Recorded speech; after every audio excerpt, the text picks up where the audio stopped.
오늘 우리에게 주시는 하나님 말씀 데살로니가 후서 2장 13절부터 17절까지 말씀입니다. 우리 다 한 목소리로 함께 읽겠습니다. 주께서 사랑하시는 형제들아, 우리가 항상 너희에 관하여 마땅히 하나님께 감사할 것은 하나님이 처음부터 너희를 택하사 성령의 거룩하게 하심과 진리를 믿음으로 구원을 받게 하심이니, 이를 위하여 우리의 복음으로 너희를 부르사 우리 주 예수 그리스도의 영광을 얻게 하려 하심이니라. 그러므로 형제들아, 굳건하게 서서 말로나 우리의 편지로 가르침을 받은 전통을 지키라. 우리 주 예수 그리스도와 우리를 사랑하시고 영원한 위로와 좋은 소망을 은혜로 주신 하나님 우리 아버지께서 너희 마음을 위로하시고 모든 선한 일과 말에 굳건하게 하시기를 원하노라.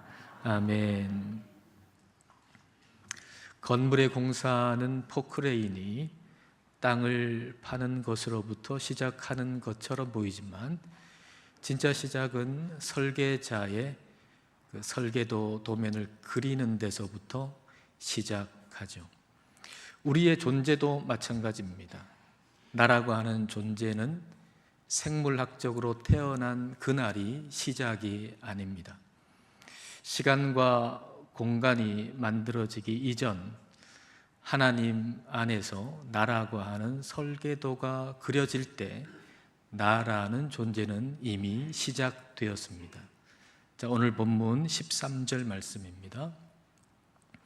주께서 사랑하시는 형제들아, 우리가 항상 너희에 관하여 마땅히 하나님께 감사할 것은 하나님이 처음부터 너희를 택하사, 하나님께서 처음부터 너희를 택하셨다고 했습니다.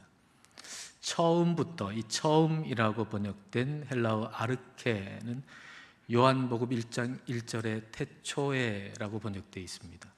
이것은 창세기 1장 1절의 태초에라고 하는 말과 같은 의미입니다. 그러니까 하나님이 처음부터 우리를 택하셨다라고 하는 것은 하나님이 태초에 우리를 택하셨다는 얘기입니다. 오늘 우리가 여기 존재하는 것은 그저 우연의 결과가 아니라 하나님의 태초부터의 장구한 사랑의 결과라는 거죠. 태초부터 지금까지 하나님의 생각에서 우리가 없었을 때는 없습니다. 태초부터 지금까지 하나님의 마음을 우리가 차지하고 있었다는 얘기죠. 태초부터 우리를 품으신 그 오랜 하나님의 사랑을 생각해 보면 우리가 존재한다는 것 그 자체는 매우 경이로운 일입니다. 영국의 문학가 체스터턴이 이렇게 말했습니다. 세상은 결코 경이로운 것들이 부족해서 굶주리는 것이 아니라 오직 경이로워하는 마음이 부족해서 굶주릴 뿐이다. 만일 우리가 영적으로 메말라 있다면, 허기져 있다면, 그것은 우리의 삶에 어떤 경이로운 일, 놀라운 신비로운 기적, 그런 일이 부족해서가 아니라 태초부터 우리를 그 유구한 세월 동안 사랑해 오신 그분의 사랑을 경이로워하는 마음이 부족해서인 것입니다. 태초부터 나를 택하신 우리 하나님의 사랑을 한번 생각해 보십시오. 그 사랑으로 인해서 오늘 내가 여기에 있다는 거 얼마나 경이로운 일입니까? 내 존재 자체가 경이로운 것이고, 우리가 가진 신체, 그 신체의 모든 기능들, 그 모든 것이 신비하고 감사한 일입니다. 체스터턴이 삶에 대한 경이로움을 잃어버리고 감사를 잃어버린 자를 향해서 이렇게 얘기합니다. 어린 시절 우리는 양말 속에 선물을 넣어주는 산타클로스에게 감사했다. 그렇다면 왜 우리의 양말 속에 발을 넣어주신 하나님께는 감사하지 않는가? 오늘도 우리는 두 발의 양말을 신었습니다. 그런데 왜 그 양말에 발이 들어갈 때 그 발이 하나님께서 주시는 선물이라고 하는 사실을 잊고 감사하지 않았는가라는 얘기입니다. 우리의 존재는 태초부터 나를 품으신 하나님의 사랑에서 비롯된 것입니다. 그러므로 우리는 우리 자신을 볼 때마다 마땅히 하나님께 감사해야 합니다. 무엇보다 우리가 영원한 죽음에서 건짐을 받은 이 구원을 우리가 받았다라고 하는 사실, 그건 일평생 감사해도 모자랄 만큼 크나큰 선물입니다. 자, 13절 말씀을 다시 보겠습니다. 주께서 사랑하시는 형제들아, 우리가 항상 너희에 관하여 마땅히 하나님께 감사할 것은 하나님이 처음부터 너희를 택하사 성령의 거룩하게 하심과 진리를 믿음으로 구원을 받게 하심이니, 성령으로 우리를 거룩하게 하시고 그리고 그 진리를 믿게 해 주심으로 말미암아서 우리가 그 허무와 죄에서 벗어나 자유를 얻는 구원을 받게 하셨다는 것입니다. 그러니까 우리가 구원받은 것은 우리가 성취해 낸 것이 결코 아니라는 얘기죠. 성령님께서 우리를 많은 사람들로부터 구별해 내셨습니다. 그리고 우리의 닫혀졌던 우리의 눈을 열어주셔서 진리이신 예수 그리스도를 보게 하시고, 그리고 그리스도의 진리의 말씀을 믿게 해 주셔서 우리가 구원을 받은 것입니다. 이 구원의 은혜를 우리는 당연히 여겨서는 안 됩니다. 우리는 날마다 감사해야 합니다. 그럼 어떻게 감사해야 할까요?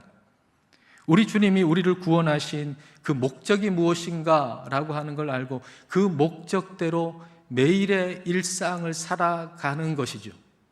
우리가 하나님께 나를 구원해 주셔서 감사합니다 이렇게 말로 표현하는 것도 감사한 일이지만, 우리 주님이 우리를 구원하신 목적이 뭔가를 알고 그 목적대로 매일을 살아가는 것이야말로 우리가 구원받은 것에 대해서 감사하는 가장 좋은 방법일 것입니다. 하나님께서 태초에 우리를 택하시고 우리에게 복음을 듣게 하시고 우리를 구원하신 목적은 무엇입니까? 자, 로마서 8장 29절 말씀을 우리 다 같이 읽겠습니다. 하나님이 미리 아신 자들을 또한 그 아들의 형상을 본받게 하기 위하여 미리 정하셨으니 이는 그로 많은 형제 중에서 맏아들이 되게 하려 하심이니라. 우리를 택하시고 구원하신 목적은 그리스도의 형상을 본받게 하기 위함입니다. 그리스도를 닮아가게 하기 위해서 우리 주님이 우리를 구원하셨습니다. 영적으로 성장하고 성숙하게 하기 위해서 우리를 구원하셨습니다. 어떤 이가 성장과 성숙을 이렇게 정의하더라고요. 성장이라고 하는 것은 이전에 할 수 없었던 것을 할 수 있게 되는 것, 그게 성장이래요. 성숙이라고 하는 것은 이전에 마지 못해 했던 것을 기꺼이 할 수 있는 상태, 그게 성숙이래요. 자, 그렇다면 영적 성장이란 이전에 할 수 없었던 선한 일을 하게 되는 것, 그게 영적 성장이죠. 이전에는 무슨 일을 해도 자기중심적이었어요. 나를 좀 드러내기 위해서, 인정받기 위해서, 다른 사람보다 내가 또 우월하다는 것을 좀 드러내기 위해서 어떤 일을 했는데, 이제는 하나님 중심으로 일을 하게 된 거죠. 하나님의 영광을 위해서 구석진 자리에서도 그 일을 하게 되는 거죠. 그러니까 이전에 할 수 없었던 일인데 이제 할 수 있게 됐으니까 이게 영적 성장이죠. 이전에는 기도하는데 나와 내 가족만을 위해서 기도했는데 이제는 다른 사람을 위해서 중보하여 기도할 수 있게 됐어요. 이전에는 할 수 없었던 기도를 이제는 할 수 있게 됐으니 영적 성장이라고 말할 수가 있겠죠. 영적 성장은 이전에는 없었던 예수 그리스도의 성품이 내게 생기는 거예요. 예수 그리스도의 그 성품이 나한테는 없었는데 그 성품이 나한테 생겼어요. 영적 성장이죠. 그리고 영적 성숙은 그렇게 생긴 항목에 기쁨이 더해지는 것, 그게 영적 성숙입니다. 이전에는 나에게 상처 준 사람 미워하고 똑같이 되갚아 줘야 직성이 풀렸는데 이제는 마음속에 용서할 마음이 생겼습니다. 이전에 없었던 마음이 생겼으니 영적 성장이죠. 근데 용서하는 게 기쁘지는 않았어요. 용서는 하긴 하는데 마음속에 어쩔 수 없이 아주 힘겹게 용서했단 말입니다. 근데 우리 주 예수 그리스도께서 십자가에서 나를 용서해 주신 그 용서의 그 사랑을 깊이 깨닫고 깊이 알게 되면서 이제는 용서하는데 기꺼이 용서하게 됐습니다. 이게 바로 영적 성숙인 거죠. 이 영적 성장과 영적 성숙을 합해서 우리는 성화라고 합니다. 성화, 거룩하게 되는 것. 성화의 삶, 거룩한 삶을 살게 하시려고 우리 주님이 우리를 구원하신 거죠. 우리의 모든 일상이 성화의 과정이 되게 해 주시기 위해서 우리 주님이 우리를 구원하신 거죠. 그러면 우리 주님께서 우리를 구원하셔서 우리의 모든 일상의 모든 일들이 성화의 과정이 되게 해 주셔서 결국 어디로 데려가시기를 원하시는 걸까요? 우리 주님이 결국 우리를 어디로 데리고 가기를 원하실까요? 자, 14절 말씀을 보십시오. 이를 위하여 우리의 복음으로 너희를 부르사 우리 주 예수 그리스도의 영광을 얻게 하려 하심이니라.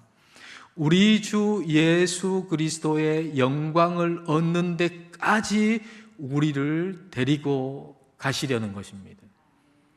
우리 주 예수 그리스도의 영광이라고 하는 것은 우리 주님 다시 오실 때 우리가 그리스도와 같이 되는 것, 그걸 그리스도의 영광이라고 지금 부르고 있습니다. 그러니까 오늘 성경 말씀은 우리에게 나라고 하는 존재의 시작이 어딘지, 그리고 나라고 하는 존재의 목적지가 어딘지를 분명하게 밝혀주고 있습니다. 그 시작은 태초에 하나님의 택하심이고 그 최종 목적지는 그리스도의 영광을 우리가 얻는 것입니다. 이 둘을 연결한 직선을 한번 생각해 보십시오. 태초에 하나님의 택하심과 그리스도의 영광을 잇는 이 직선, 이게 바로 성화의 길입니다. 우리 인생의 좌표, 그것은 언제나 이 성화의 직선 위에 놓여져 있어야 합니다.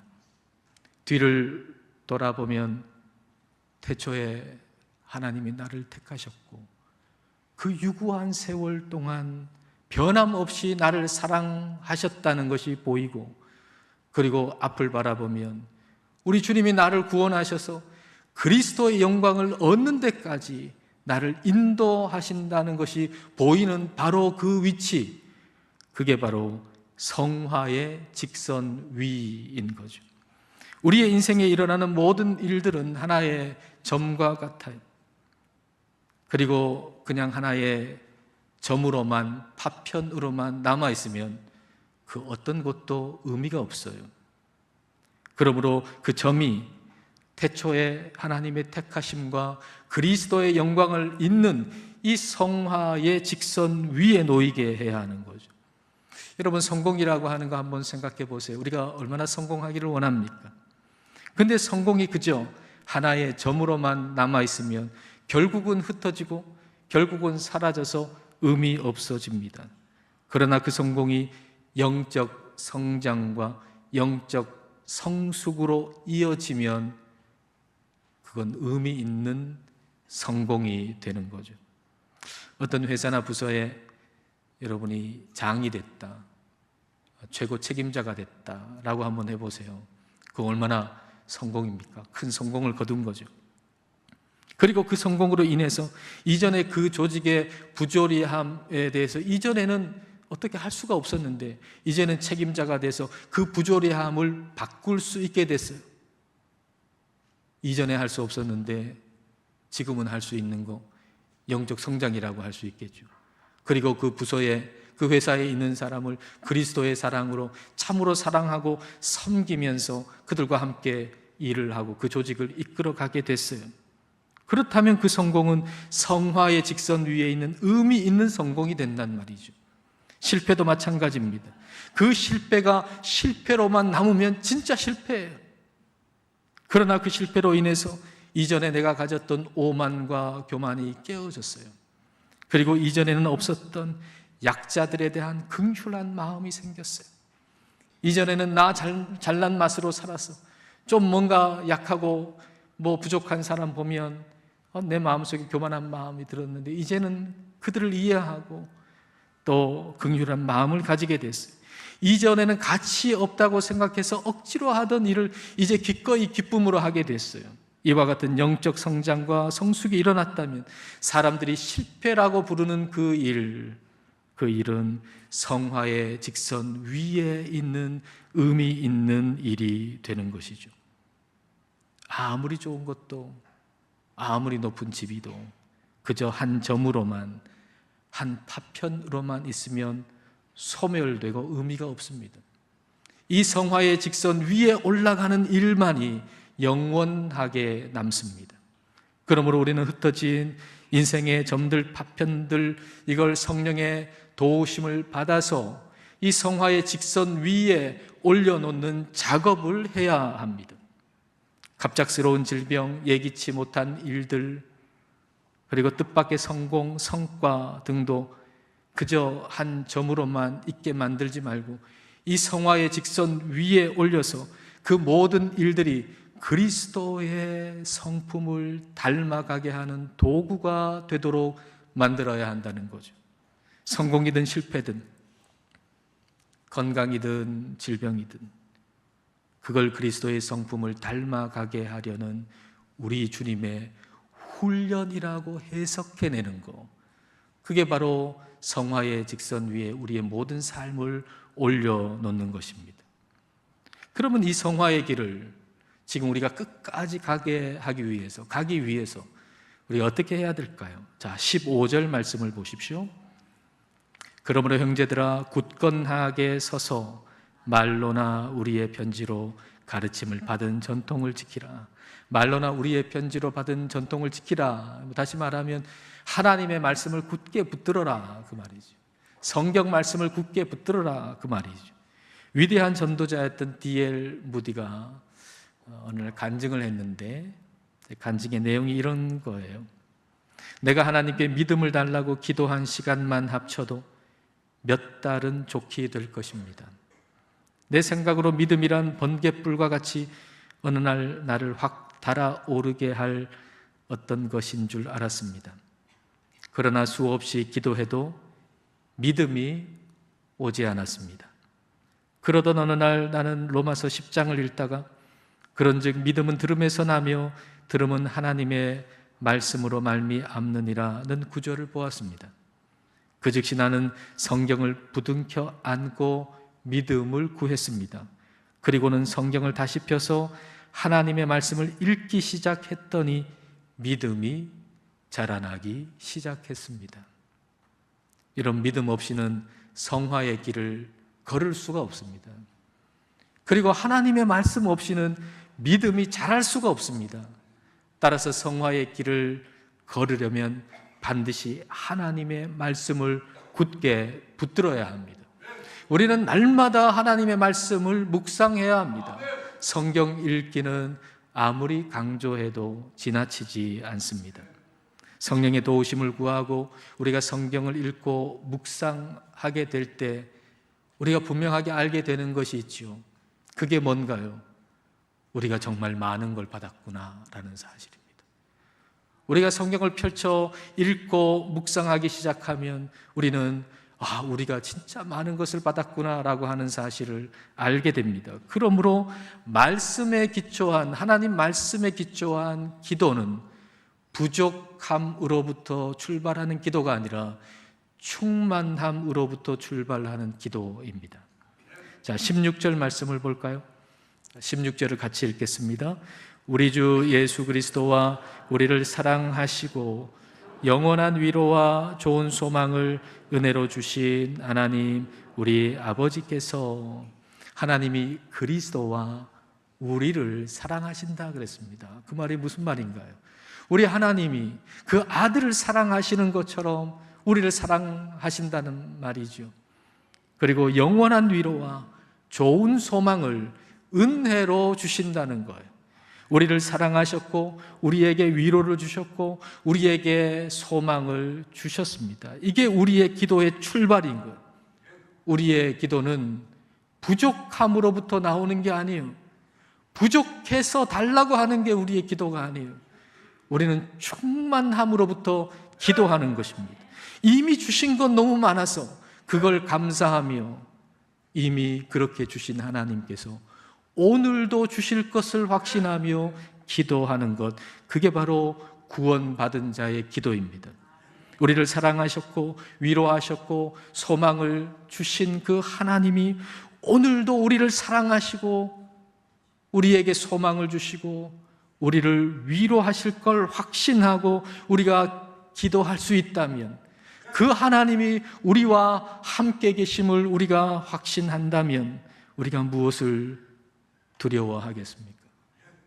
그 하나님이 우리와 함께 계시다면 우리는 반드시 승리할 것입니다. 지그 지글러라고 하는 자기개발 전문가가 가정 예배를 드렸대요. 그리고 아이들한테 이렇게 설교를 했대요. 얘들아, 키가 3m나 되는 그 거인 골리앗이 어느 날 이스라엘한테 와서 싸움을 걸었다. 아주 천둥 같은 소리로 나와서 싸우자고 소리를 질러댔다. 그러니까 이스라엘 군대는 겁이 나가지고 숲으로 숨고 동굴로 숨었지. 그때 17살밖에 안 되는 소년 다윗이 용감하게 나와서 싸웠단다. 이렇게 얘기를 하니까 아들이 설교를 갑자기 중단시키면서 아빠한테 이렇게 얘기하더랍니다. 아빠, 다윗이 용감한 게 아니라 골리앗이 용감하네요. 근데 아빠가 이상해서, 아니 다윗이 용감하지 어떻게 골리앗이 용감하냐.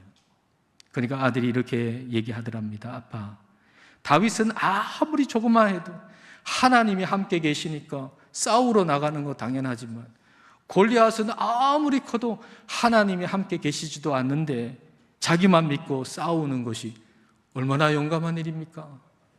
그 아이가 그러더래요. 이 아이의 통찰이 정확한 거죠. 내 힘만 믿고 덤비는 것이야말로 무모한 용기입니다. 비극적인 용기입니다. 그런 용기 내면 다 망하죠. 우리의 용기는 그런 용기가 아닙니다. 하나님이 함께 계셔서 나오는 용기죠. 하나님이 함께 계셔야 우리는 승리할 수 있습니다. 그러면 그 승리는 뭔가요? 하나님이 우리와 함께 계셔서 우리가 얻는 승리라고 하는 건 뭔가요? 하나님께서 나와 함께 계셔서 주시는 승리라고 하는 것은 나와 함께 계신 우리 하나님이 내 인생의 목적하신 바가 이루어지는 것, 그게 우리의 승리입니다. 우리의 승리는요, 내가 원하는 게 이루어지는 게 아니에요. 나와 함께 계시는 우리 하나님이 내 인생의 목적하신 바, 그것이 이루어지는 게 우리의 승리예요. 그러면 우리의 인생을 향한 우리 주님의 목적은 뭡니까? 하나님이 왜 우리를 태초에 택하시고 우리에게 복음을 알게 하시고 우리를 구원하셨습니까? 우리 주 예수 그리스도를 닮아가게 하기 위해서. 따라서 우리가 하나님이 우리와 함께 계심을 확신한다라고 하는 말은 하나님께서 내 인생의 모든 일들을 통해서 반드시 나를 영적으로 성장하게 해주시고 영적으로 성숙하게 해주실 것을 확신한다는 말입니다. 즉 하나님이 나와 함께 계심을 확신하는 사람은 성화의 길을 걷는 사람입니다. 그 인생의 목적이 예수님을 닮는 것, 그걸 목적으로 하는 사람이 하나님이 나와 함께 계심을 확신할 수 있습니다. 다른 걸 목적으로 하면요, 그거 말고 세상의 성공, 부유함, 그거 목적으로 하여 살아가는 사람은 하나님이 나와 함께 계심을 확신할 수 없습니다. 우리가 성화의 길을 걷는 사람이라면 우리의 모든 일과 모든 말이 성화의 직선 위에 단단히 고정되도록 해야 합니다. 자, 17절 말씀 보십시오. 너희 마음을 위로하시고 모든 선한 일과 말에 굳건하게 하시기를 원하노라. 이 말씀처럼 우리의 모든 일과 모든 말, 우리의 일상이 성화의 직선 위에 굳건하게 세워질 때 우리의 삶은 세상의 영적인 등대가 될 것입니다. 등대는 배들을 모으기 위해서 대포를 쏘지 않습니다. 그저 묵묵히 그 자리에서 빛을 발할 뿐입니다. 태초의 택하심과 그리고 마지막 날의 영광을 잇는 이 성화의 직선 위에 우리의 삶이 견고하게 세워진다면 우리의 삶은 방황하는 어둠 가운데 있는 영혼들이 구원의 항구로 찾아올 수 있도록 만드는 찬란한 등대가 될 것입니다. 뒤를 돌아보면 하나님께서 나를 태초에 택하셨고 지금까지 변함없이 나를 사랑하셔서 내가 존재한다는 걸 보게 되고, 앞을 볼 때 하나님 나를 구원하셔서 그리스도의 영광을 얻게 하시려고 한다는 사실을 보게 되는 바로 그 위치, 성화의 직선 위에 우리의 모든 일과 모든 말이 세워질 수 있기를 축복합니다. 기도하시겠습니다. 이 시간 우리 기도하실 때 인생의 크고 작은 일들을 흩어지는 점과 파편으로 남겨두지 않고 하나님의 태초의 택하심과 그리스도의 영광을 잇는 성화의 직선 위로 끌어올려 이 모든 일들을 통해서 영적으로 성장하고 성숙하게 해달라고 이 시간 함께 기도하시겠습니다.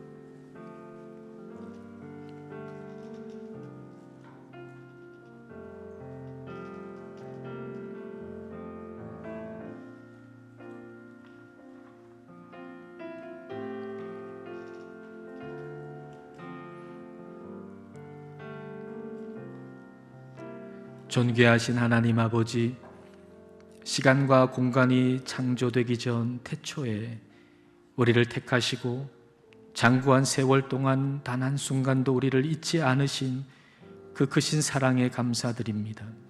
성령님, 우리의 시작이 하나님의 계획 안에 있었고 구원받은 우리의 목적지가 그리스도의 영광임을 알게 하셨으니 이제 인생의 여정에서 만나는 성공과 실패, 건강과 질병의 파편들이 의미 없이 흩어지는 점으로 남지 않고 태초에 하나님의 택하심과 마지막 날의 영광을 잇는 성화의 직선 위에 이 모든 일들을 올려놓을 수 있게 하옵소서.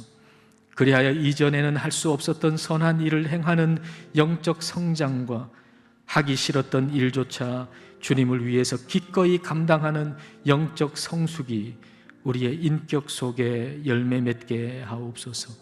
주님, 우리의 모든 일과 모든 말이 주님의 사랑을 비추는 영적 등대가 되어 어둠 속에 있는 많은 영혼들을 주님께로 인도하게 하옵소서. 예수님 이름으로 기도드립니다. 아멘.